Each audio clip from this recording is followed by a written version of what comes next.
Sa mundo ng motorcycle riders, kasama po sa saya niyan, yung walang katapusang kwentuhan, asaran, yabangan at kuminsan pati panlalait. Pero kapansin-pansin na kadalasan, ang nagiging tampok ng tawanan at saka panlalait ay ang rusi. Lalong-lalo na sa social media. May mga nagsasabi pa nga na panghampas lupa daw, pang squatter, pangit daw, at sayang lang ang pera sa rusi. Pero guys, seriously, may katotohanan ba yung mga pang-aasar na yan? Kasi nakakapagtaka rin na kung pangit ang rusi, bakit ang dami-daming mga gumagamit ng rusi? Bakit halos lahat ng municipality sa Pilipinas ay mayroong dealership ng rusi? Dito nga po sa amin sa May Kawayan, ang alam ko ay 3 ang dealership ng rusi dito. So yan po ang pagkukwentuhan natin ngayon kung bakit ba maraming nanlalait sa rusi. Bago po natin husgahan ang isang brand, mahalaga na malaman muna natin kung ano ba talaga itong rusi. Alam nyo guys, ang origin ng rusi ay sa Dumaguete City. At ang ibig sabihin po niyan ay Ramas Pitching and Sons Incorporated. Family business po yan na noong 80s pa. Nung simula ay hindi po motorcycle ang business nila. Kung hindi hardware, auto supply at saka mga scrap. Pero nung pumasok po ang 1990s, dyan na po sila nakapag-isip na pasukin ang motorcycle industry. Ang mga designs at saka yung mga pyesa po ng mga produkto nila ay nanggagaling po yan ng China. Pero dito na po yan ina-assemble at saka dinidistribute sa Pilipinas. Noong una ay sa parting Visayas at Mindanao lang ang operation nila, pero katagalan ay umabot na rin hanggang Luzon.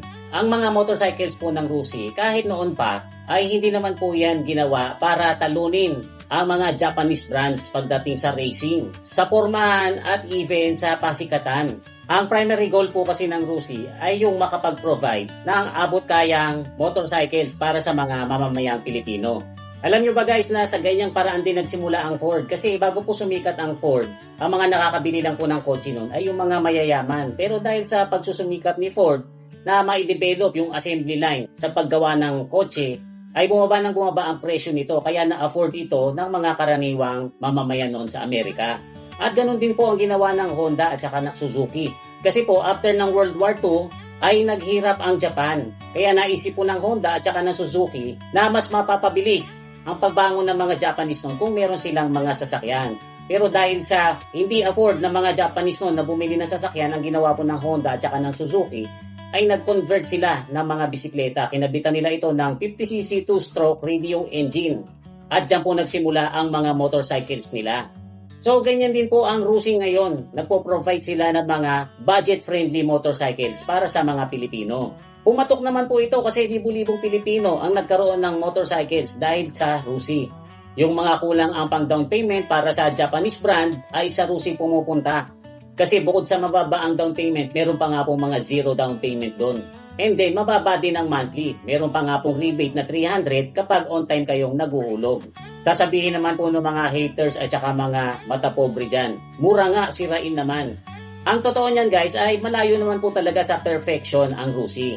Lalo na yung mga unang labas nila. Kasi ang balita ko po, may mga unang modelo sila noon na mga nagkaroon ng issues. Specifically, yung wirings madali daw masira, tapos yung frame ay madaling kalawangin. Pero sa totoo lang naman po, wala namang perfectong motorcycle brand. Lahat naman po yan ay nagkakaroon din ng issues. Kaya nga po kahit sa ang dealership kayo pumunta, meron silang service center. Kasi guys, kung perfecto ang mga Japanese brands, di sana puro bentahan na lang ang nangyayari sa dealerships nila. Pero pansinin nyo, meron din silang mga service centers. Kasi nagkakaroon din ng mga pagkakataon na nasisira yan. Ang problema nga lang, kapag may ilang Rusi na nasira, para bang lahat na ng Rusi ay sirain. Tapos kapag yung mga branded naman ang nasira, ang sasabihin isolated case lang. Medyo matagal na po akong nagmamotor, early 2000s pa po, ay meron na akong mga naging motor. At noon po ay puro branded din ang mga motor ko. Nagkaroon na ako ng Honda, Yamaha at saka Suzuki. Kasi guys, noong mga panahon na yon ay may pambili ako. Pero alam nyo ba, 3 years ago ay nasunugan po kami. Tupok lahat ng gamit namin. Kaya back to zero. Pero kahit na kami nasunugan, syempre kailangan ituloy namin yung buhay namin. Kailangan ko pa rin maghatid ng mga bata sa schools at kailangan ko pa rin maghanap buhay. Ang problema, dahil nga sa nasunugan kami, wala talagang resources. Kaya ang ginawa ko po noon ay pumunta ako ng Rusi. Kasi nga doon po ay mayroong mga motorcycles na no down payment. Kaya nag-inquire po ako doon sa 125cc nilang scooter na Rusi Passion. At madali naman po akong na-approve. One day nga lang po na ilabas ko na rin yung motor. Ang initial reaction ko po nung mailabas ko yung motor ay okay naman yung itsura niya at mukhang maayos naman yung mga materialis na ginamit. Hindi ko nga lang po type yung mga decals kaya tinanggal ko po. At mula po nung makuha ko yung scooter na yan, magtatatlong taon na po ngayon, buo pa rin po yan. Hindi po yan nagkaroon ng major problems. Actually, sa isang buwan ay last payment ko na kaya mapupuli paid ko na yan. Ang mga napalitan ko lang pong pyesa dyan ay yung baterya, which is normal lang. Talagang ang baterya naman ay hanggang 18 months lang, pinakamatagal. Nagpalit na rin po ako ng gulong kasi naka 30,000 kilometers na po ito mahigit ng tinakbo, kaya napudpud ko na yung mga gulong. Ganon din po yung mga brake pads, napudpud ko na rin kaya pinalitan ko. Ang nasira lang po sa akin talaga sa loob ng halos 3 taon ay yung shock absorber niya sa likod, tumagas na po yung langis. Kaya pinalitan ko na po ng stock din. Kumbaga malaking tulong sa akin yung nakakuha ko ng mamurahing motor kasi noon nga po ay wala kaming kapera-pera noon, gawa nung nasunugan kami. And then may kwento ko na lang sa inyo guys, 6 months ago, nung nagbayad ako sa Rusi ay nakita ko na meron pala silang dirt bike doon. Yung nga pong Rusi KRY 150cc. So ang ginawa ko po, tinanong ko sila kung pwede ba akong kumuha nitong dirt bike kahit na hindi pa ako fully paid dun sa scooter. At nung makita nila dun sa computer nila na on time naman ako palaging magbayad, ay pumayag sila. So nag-down po ako ng 5,000 pesos at nung araw din na yon ay naiuwi ko itong KRY 150. Tuwang-tuwa po ako kasi sa wakas matutupad ko na yung pangarap ko na makapag-offroading at mag-trail gamit ang isang dirt bike. Isip-isip ko po nung kahit hindi pa ako marunong mag-trail, ay okay lang kahit masira ako dahil mura lang naman. Pero surprisingly, magse 7 months ko na po siyang ginagamit sa medium to hard trails. Every weekend po yun. Marami-raming semplang na po ang inabot ko, pero wala pa po akong nasisira doon sa dirt bike. Marami na nga lang po siya ngayong mga gas-gas, which is normal. At ang nakakatuwa po dyan, yung mga nararating at naaakyat ng mga branded na dirt bikes, ay napuntahan at naakyat din nung Rusi KRY 150 ko. Kaya sa abot kayang halaga ay natupad ko yung pangarap kong makapag-enduro. Ang sasabihin naman po ng iba dyan, baka naman paid advertisement yan kaya ibinibida mo yung Rusi.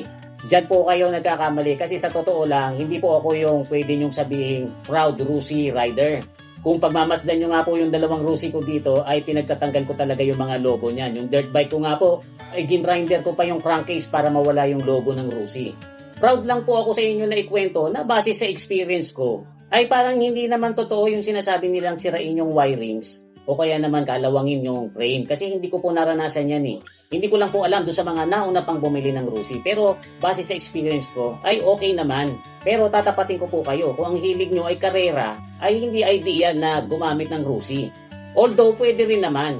Pero kung ang paggagamitan nyo ng motor ay pang service lang, panghanap buhay, pangpasyal, ay pwedeng-pwede po talaga itong mga motorcycles ng Rusi. Isa pa kung sakaling masira, ay meron din naman silang mga service centers at saka madaling humanap ng pyesa. Actually, may mga pyesa nga po ng Honda na pwede nyong gamitin sa Rusi. Yun nga lang, pag naka-Rusi ka, kung minsan ay nakakantsawan ka o kaya naman matatapat ka dun sa mga taong mapanlait. Pero okay lang yun, huwag nyo nang pansinin. Ganun po kasi talaga, hindi naman po kasi lahat ng tao ay mayroong proper education. So guys, I hope na na-enjoy nyo itong konting kwentuhan natin tungkol sa Rusi. Kung meron po kayong mga gustong idagdag, kung meron kayong mga gustong ikwento tungkol sa Rusi motorcycles nyo, ay ilagay nyo lang po sa comment section sa baba. Huwag nyo lang pong kakalimutan mag-like at saka mag-share.